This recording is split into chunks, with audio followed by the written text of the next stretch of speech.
হৃদয় মমতা অভিষেক social media কমিউনিটির পক্ষ থেকে আজকে যে ইফতারের আয়োজন করা হয়েছিল, আমি এই কমিউনিটির প্রত্যেকটি কর্ণধারকে অনেক অনেক শুভেচ্ছা ধন্যবাদ জানাই। আমি ধন্যবাদ জানাই রাজুদাকে, শুভজিৎকে। আজকে আমাদের আইটি সেলের রাজ্য কমিটির অনেকে উপস্থিত আছেন। দেখুন, ইফতার হোক বা দুর্গাপূজা হোক, সম্প্রীতির বাংলায় সম্প্রীতি বজায় থাকবে, তার কারণ বাংলায় এখনো মমতা বন্দ্যোপাধ্যায় আছে। এবং আজকে যদি এখানে মমতা বন্দ্যোপাধ্যায় না থাকতেন, আমরা দেখতে পাই অন্যান্য প্রত্যেকটা রাজ্যে যেভাবে ধর্মীয় মেরুকরণ করে ধর্মীয় দাঙ্গা লাগানোর চেষ্টা বারবার করে কেন্দ্রীয় সরকার নানানভাবে নানান প্রকারে করে গেছে। এই সব কিছুকে মাথায় রেখে তারা বারবার করে বাংলাতেও চেষ্টা করেছিল, তো তারা বাংলায় করে উঠতে পারেনি। কেন করে উঠতে পারেনি? তার কারণ বাংলায় এখনো মমতা বন্দ্যোপাধ্যায় বেঁচে আছে।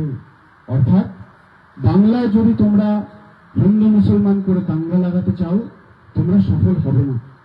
বাংলায় যেমন হিন্দু ভাইরা ইফতারে যায়, তেমন মুসলমান ভাইরা কিন্তু আমাদের সাথে দুর্গাপূজায় সময় কাটায়।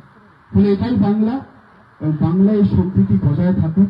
এটা রাজনৈতিক মঞ্চ নয় যে আপনাদের সাথে রাজনীতির কথাবার্তা বলবো, কিন্তু দল মত ধর্ম বর্ণ নির্বিশেষে বাংলাকে বাঙালিকে যেভাবে বঞ্চনার থেকে কেন্দ্রীয় সরকার ঠেলে দিয়েছে, এটা আমরা বারবার করে দেখেছি। এবং আজকে থেকে নয়, 2021, 2024 পরবর্তী সময়েও যতবার নির্বাচন হয়েছে, বাংলার মানুষ এদেরকে লেজে গোবরে এক করেছে।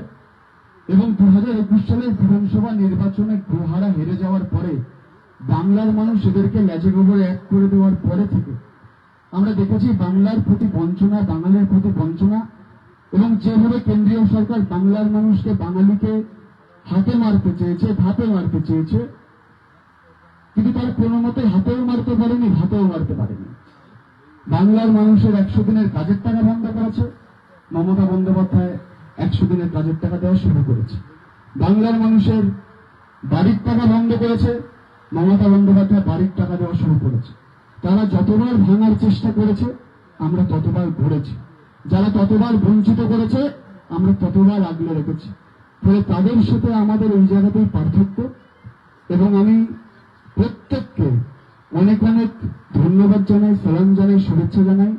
এবং আমি কৃতজ্ঞতাও জানাই এই কমিউনিটির প্রত্যেককে, যারা এরকম ছোট ছোট অনুষ্ঠান সারা বছর ধরে করেন এবং মানুষের পাশে থাকার একটা করে অজুহাত খুঁজে বেড়ান। কি করে মানুষের পাশে থাকা যায়, কি করে জনসংযোগের মধ্যে থাকা যায়।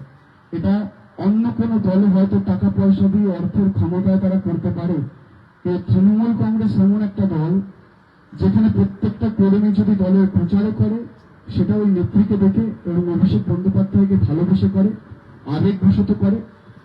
যদি কেউ তৃণমূল আইটি সেলের সোশ্যাল মিডিয়াতে দলের প্রচার করে, তারা নিঃস্বার্থেই করে। ফলে বিজেপির কাছে প্রচুর টাকা আছে, বিজেপির কাছে প্রচুর অর্থ ক্ষমতা আছে, বিজেপি টাকা দিয়ে প্রচুর কাজ করিয়ে নিতে পারে। কিন্তু আমাদের কাছে সেই অর্থ ক্ষমতা নেই, আমাদের এটা স্বীকার করতে কোনো সমস্যা নেই। কিন্তু তার সত্ত্বেও তৃণমূল কংগ্রেসের প্রত্যেকটি সৈনিক, লড়াকু সৈনিক, যেভাবে সব সময় প্রতিনিয়ত মানুষের সাথে, মানুষের পাশে থাকে, আমরা একটা জিনিস নিশ্চিত, এটা যদি মমতা বন্দ্যোপাধ্যায় এবং অভিষেক বন্দ্যোপাধ্যায় না হতেন, এটা সম্ভব হতো না। যারা দলটা করে তারা আবেগে করে। সকলে খুব ভালো থাকবেন, সুস্থ থাকবেন। মমতা বন্দ্যোপাধ্যায় জিন্দাবাদ, অভিষেক বন্দ্যোপাধ্যায় জিন্দাবাদ, তৃণমূল কংগ্রেস জিন্দাবাদ। জয় বাংলা।